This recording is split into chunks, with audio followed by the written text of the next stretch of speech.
सभी साथियों को जय भीम। मैं रुद्र कुमार। साथियों, 22 अप्रैल को दो घटनाएं घटित होती हैं हमारे देश में। एक बॉर्डर पर होती है और एक बॉर्डर के अंदर। बॉर्डर के अंदर बोले तो अलीगढ़ में, और एक घटना होती है पहलगांव में, जो कि जम्मू कश्मीर में आता है। अब दोनों घटनाएं किस तरीके की हैं, आपको सोचकर बताना है। ये किस तरीके के आतंक की बात की जाती है? क्या आतंक की एक परिभाषा बॉर्डर के लिए अलग होती है और एक परिभाषा बॉर्डर के अंदर उसके लिए अलग होती है? क्या आतंकवादी का नाम जो बॉर्डर पर जो है आतंक फैलाता है उसको आतंकवादी कहते हैं, और जो अंदर आतंक फैलाता है, अंदर भय की स्थिति पैदा करता है, उसको आतंकवादी की जगह और क्या कहते हैं? अभी देखने को मिला है 22 तारीख की दोनों ही घटनाएं, जो सभी को देखने में भी आई। बॉर्डर पर आतंकवादियों के द्वारा जो हमले हुए, उसमें हमारे देश के लोग भी मारे गए। कुछ विदेश से आने वाले सैलानी पर्यटक, वो भी मारे गए।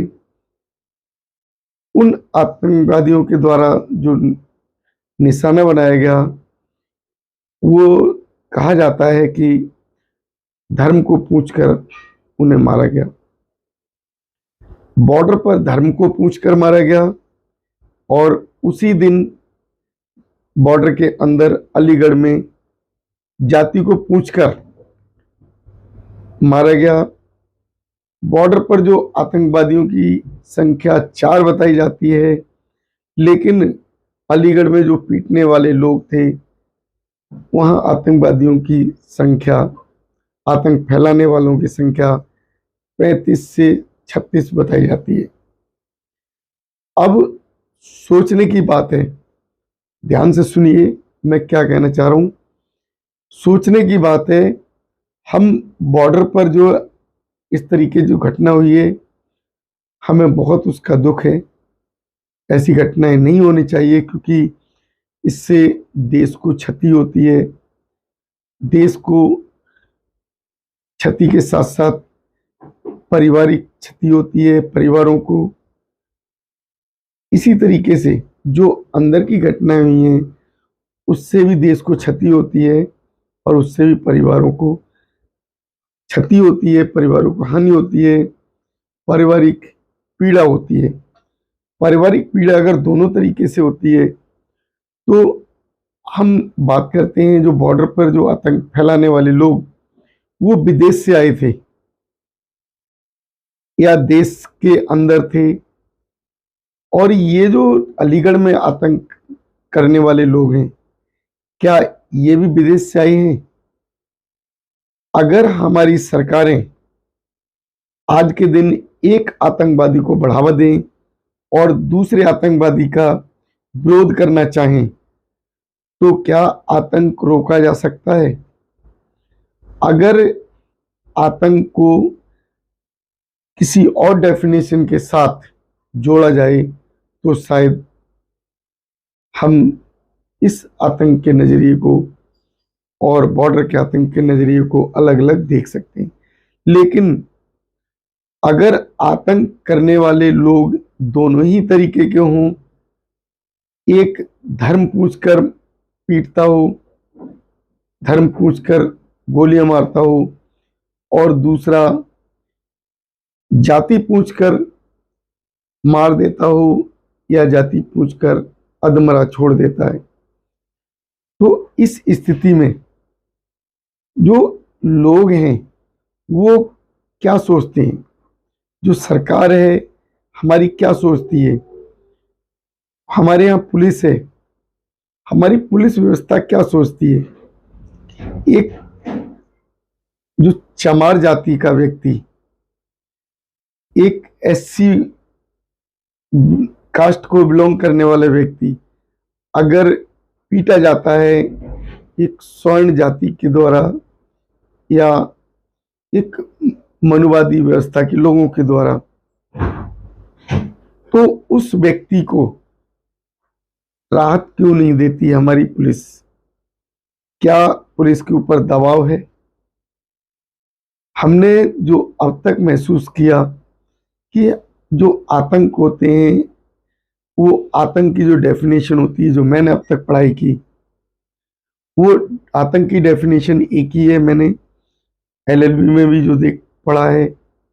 हमारी जो कानून की किताब है, कानून की किताब जो आतंक की एक ही डेफिनेशन बनाती है। तो अगर डेफिनेशन एक है आतंक की, परिभाषा एक है आतंक की, तो दोनों ही आतंक करने वाले लोगों के लिए कानून एक सा क्यों नहीं?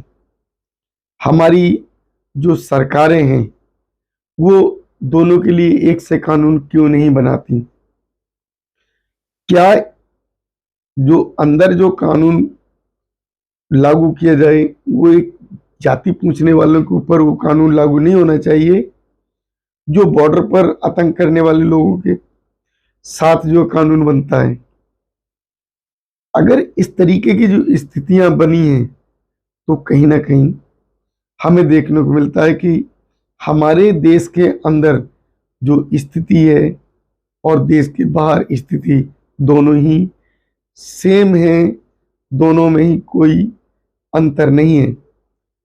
उन दोनों स्थितियों में केवल फर्क ये रहा कि वो जो कि बॉर्डर पर हमला कर रहे थे, वो आतंकवादी कहलाए, और जो अलीगढ़ में पीट रहे थे, वो आतंकवादी नहीं कहलाए।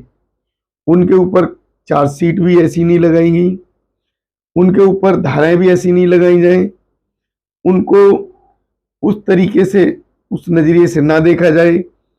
उल्टा जो पिटा है, जिनको पीटा गया, उनके ऊपर छेड़छाड़ का एक आरोप लगा दिया और आरोप लगा के उनके ऊपर चार्जशीट लगानी है, उन्हें जेल भेज देना है। क्या यही हमारा जो देश है? क्या यही हमारी कानून व्यवस्था है? अगर ऐसी कानून व्यवस्थाएं हमारे देश में लागू होंगी, तो क्या हम सुरक्षित रह पाएंगे? हमारे देश में कभी हिंदू मुस्लिम होता है, कभी चूड़े चमार धोबी धानु गडरिया होता है, कभी हाई कास्ट दबाने के लिए छोटी जातियों को कहीं मार देते हैं, कहीं बच्चे को घड़े से पानी लेने पर उन्हें मार दिया जाता, कहीं किसी को घोड़े पे चढ़ने पर मूंछ रखकर उसकी जो सजा दे दी जाती है, उसको मार दिया जाता है। अगर इस तरह की जो स्थितियां बन रही हैं, उस पे सरकार लागू ऐसे कानून क्यों नहीं करती, जो कि जो लोग ऐसी स्थिति पैदा करते हैं, उन लोगों को सबक मिल सके। हम लोग पूरा प्रयास करते हैं कि समझाया जाए, लेकिन परिवर्तन नहीं आ रहा। उसका कुछ हद तक कारण हमारे देश के जो लोग हैं, वो बहके हुए हैं। वो अपने हक की बात करने के लिए उन लोगों को आगे करते हैं, उन लोगों की सरकार बनवा देते हैं जो लोग विरोधाभास की स्थिति रखते हैं। जो लोग हमारी बात ही नहीं करते, हम उनको चुनाव जिताकर सत्ता में बिठा देते हैं, फिर हम उनसे उम्मीद करें कि वो हमारे लिए अच्छे कानून बनाए, हमारे हक की बात करें। कैसे संभव है? अगर हम लोग अपने हक की बात खुद नहीं कर सकते, तो क्या कोई व्यक्ति हमारे हक की बात करने आएगा? क्या कोई व्यक्ति हमारे साथ खड़ा रहेगा?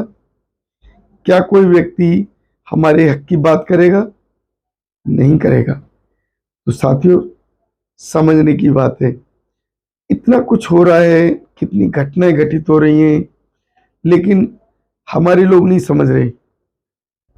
11 साल हो गए, 11 साल से सताए जा रहे हैं, ठोके पीटे जा रहे हैं, लेकिन समझ में नहीं आ रहा। एक विरोधी सरकार बना के बैठी, जो सत्ता में शासन चला रही है वो 43 संगठन और पार्टियों से मिलकर बनी है। वहां कोई विरोधाभास नहीं होता।